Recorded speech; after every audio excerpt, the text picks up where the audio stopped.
Every holiday has a flavor. For Hanukkah, it is the crispy, oily delights of latkes and sufganiyot. For Shavuot, blintzes and cheesecake. On Pesach, the heady horseradish and the crunchy familiarity of that first, still delightful, bite of matzah. You've heard me several times talk about the symbolic foods, the simanim of Rosh Hashanah, which include the apple and the honey, but have so many more. And of course, even on Yom Kippur, when there is no eating at all, that sweet wine and honey cake is how we break our fast. You throw in a brisket somewhere, a little Shabbos chicken, and you've described the flavors of the Jewish year. But this week, on Sukkot, my family has enjoyed a Jewish staple for generations. It is not Sukkot for me without cooking them, eating them at least once, and there is little to no doubt in my mind that each of you is familiar with them, although you may not recognize it when I say its name. For me, the food, the taste of Sukkot, is the humble pratka. What is a pratka? A pratka is a sweet and sour stuffed cabbage, sometimes called, for the Yiddish lovers amongst you, a halishke.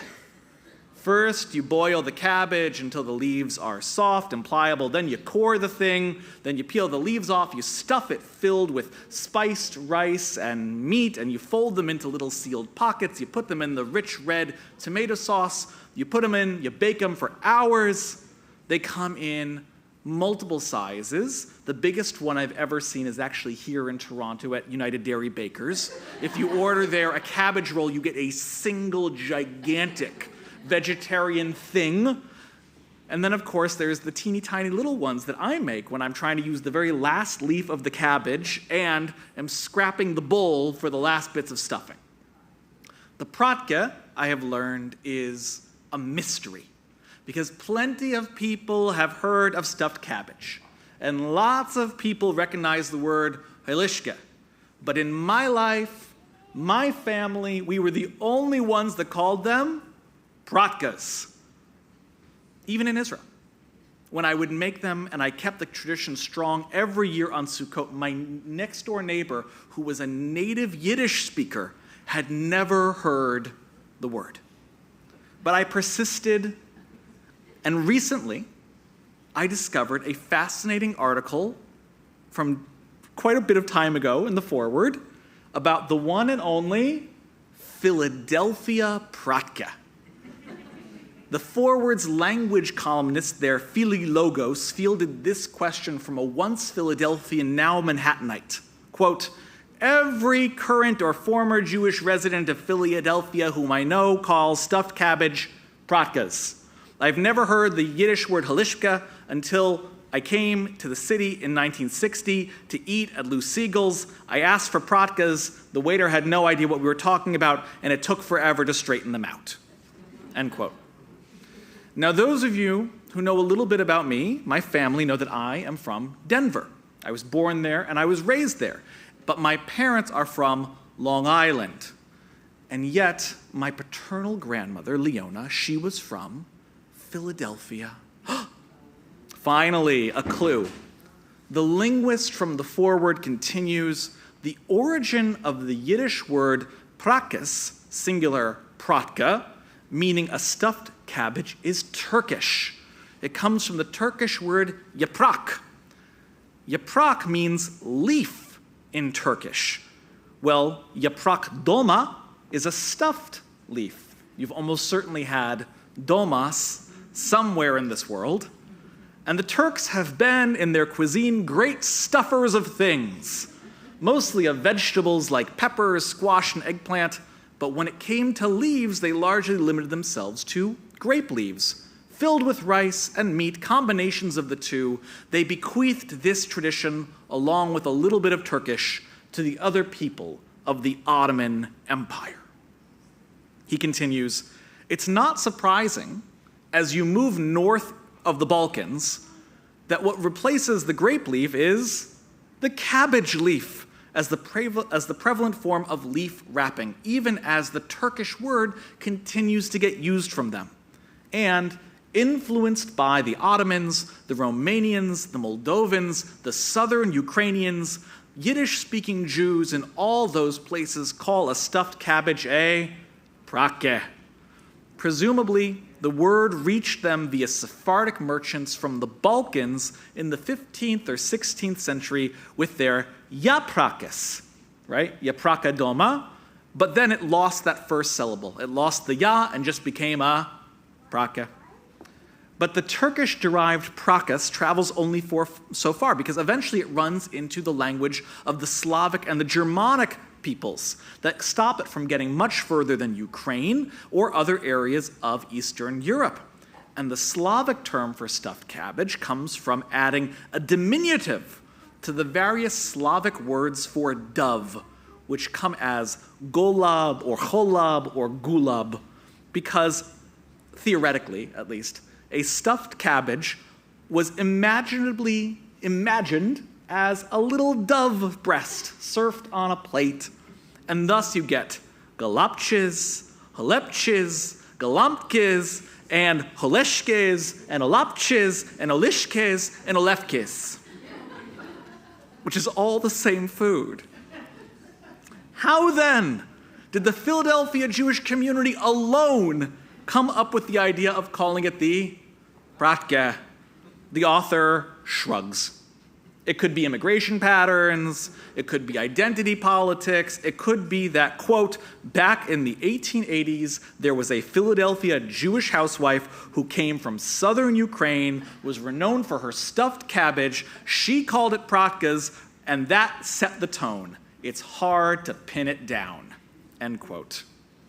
It's hard to pin it down.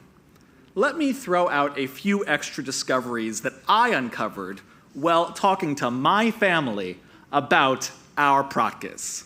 First, it made so much sense, right? My grandmother is from Philadelphia. She's the one who makes the prakas. No.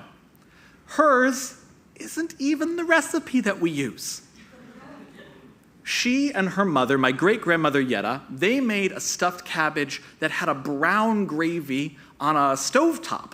It's my Denver family, my stepmother's Denver-born by way of Belarus grandmother, Elsie, whose recipe has been passed down for the generations.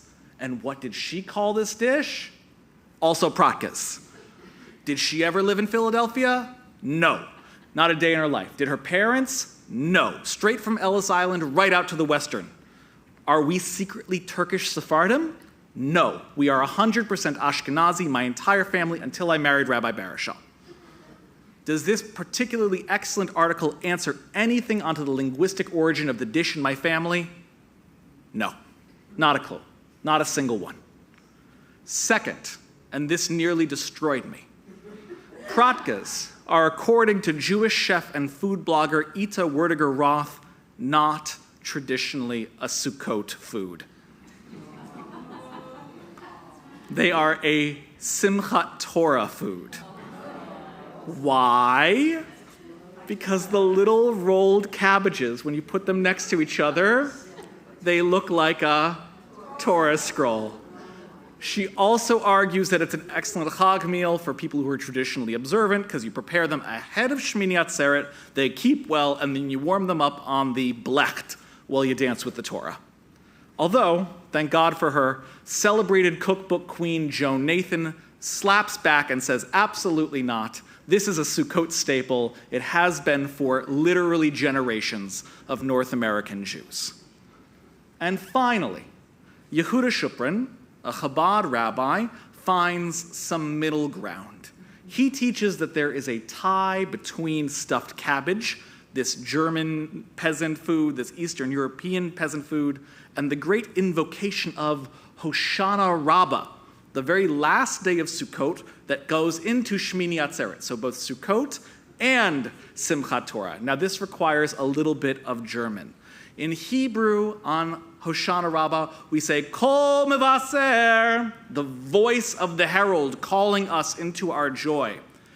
We cry out, Kol Mevaser, and the German speaker hears, Kol, cabbage, Wasser, with water, cabbage that is boiled.